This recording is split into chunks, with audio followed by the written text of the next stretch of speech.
Hello everyone, welcome to my YouTube channel. आज की video में आपको मैं बताऊंगा ज़ेनर डायोड के बारे में। What is zener diode and how to use zener diode. इस वीडियो में आपको मैं ये भी बताऊंगा कि ज़ेनर डायोड को हम सर्किट्स के अंदर इस्तेमाल क्यों करते हैं। So without any further ado, let's get started.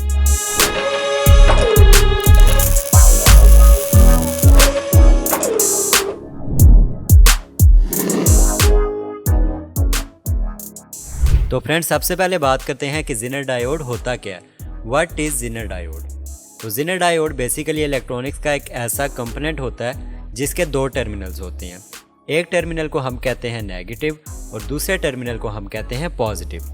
Zener diode की एक साइड के ऊपर आपको ये ब्लैक कलर का निशान देखने को मिलता है। ये जो ब्लैक कलर का निशान है, ये बेसिकली ज़ेनर डायोड के नेगेटिव वाले टर्मिनल को इंडिकेट करता है। यानी जिस साइड पर यह ब्लैक कलर वाला निशान होता है, इस साइड वाला टर्मिनल हमारा नेगेटिव टर्मिनल होता है और जो दूसरा टर्मिनल होता है वो हमारा पॉजिटिव टर्मिनल होता है। तो अब बात करते हैं कि ज़ेनर डायोड सर्किट्स के अंदर क्या काम करता है। तो ज़ेनर डायोड बेसिकली सर्किट्स के अंदर वोल्टेज को रेगुलेट करने का काम करता है। यानी कि ज़ेनर डायोड सर्किट्स के अंदर एज आ वोल्टेज रेगुलेटर काम करता है। तो सबसे पहले मैं आपको ये बता दूं कि वोल्टेज रेगुलेटर होता क्या है। तो यहाँ मैं आपको एक एग्जांपल के ज़रिए समझाने की कोशिश करता हूँ कि वोल्टेज रेगुलेटर होता क्या है। सपोज़ मेरे पास एक वोल्टेज रेगुलेटर है 5 वोल्ट का, ठीक है, और मेरे पास एक डीसी सप्लाई है। अगर मैं इस डीसी सप्लाई के साथ 5 वोल्ट के वोल्टेज रेगुलेटर को अटैच करूँगा तो चाहे मेरी डीसी सप्लाई 12 वोल्ट की हो, 16 वोल्ट की हो या 9 वोल्ट की हो, आउटपुट में मुझे 5 वोल्ट ही मिलेंगे।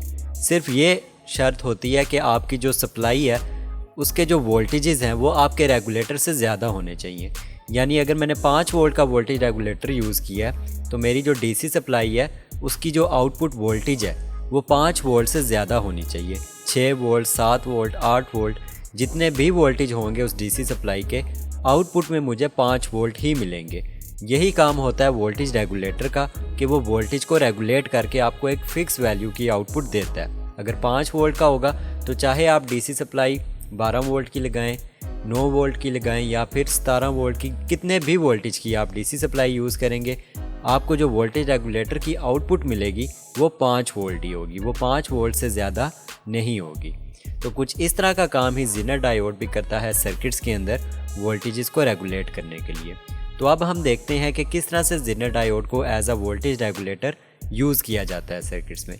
और मैं आपको ये भी बताता हूँ कि ज़ेनर डायोड के कनेक्शंस कैसे करते हैं।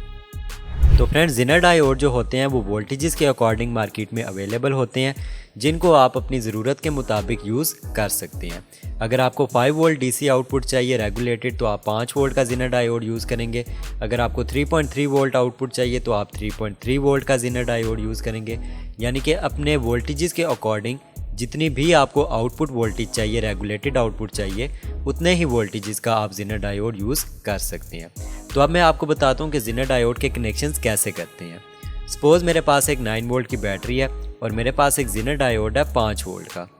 अब अगर मैं ज़ेनर डायोड के नेगेटिव टर्मिनल को बैटरी के पॉजिटिव वाले टर्मिनल के साथ अटैच कर दूँ और मल्टीमीटर की नेगेटिव वाली वायर को बैटरी के नेगेटिव के साथ और मल्टीमीटर की पॉजिटिव वाली वायर को ज़ेनर डायोड के पॉजिटिव टर्मिनल के साथ अगर अटैच करूं तो ऐसे कनेक्शंस में ज़ेनर डायोड वोल्टेजेस को रेगुलेट करेगा और मुझे जो आउटपुट मिलेगी वो होगी डीसी 5 वोल्ट।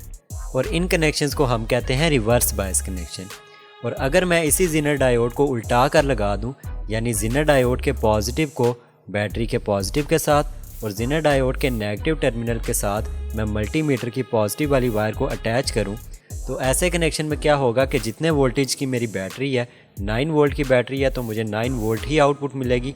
ऐसे कनेक्शन में क्या होता है कि ज़ेनर डायोड हमारे वोल्टेजेस को रेगुलेट नहीं करता और इन कनेक्शंस को हम कहते हैं forward bias connection. I hope कि आपको कंप्लीट डिटेल के साथ समझ आ गई होगी कि रिवर्स बायस कनेक्शंस क्या होते हैं और फॉरवर्ड बायस कनेक्शंस क्या होते हैं।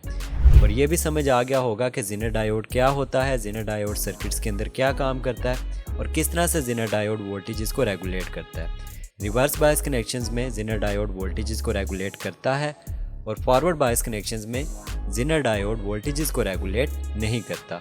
अगर आपको मेरी ये वीडियो पसंद आई है तो वीडियो को लाइक करें, मेरे चैनल को सब्सक्राइब करें और साथ दिए गए नोटिफिकेशन बेल आइकन को भी प्रेस करें ताकि मेरी तमाम न्यू आने वाली वीडियोज़ का नोटिफिकेशन आपको मिल जाया करे। Thanks for watch this video.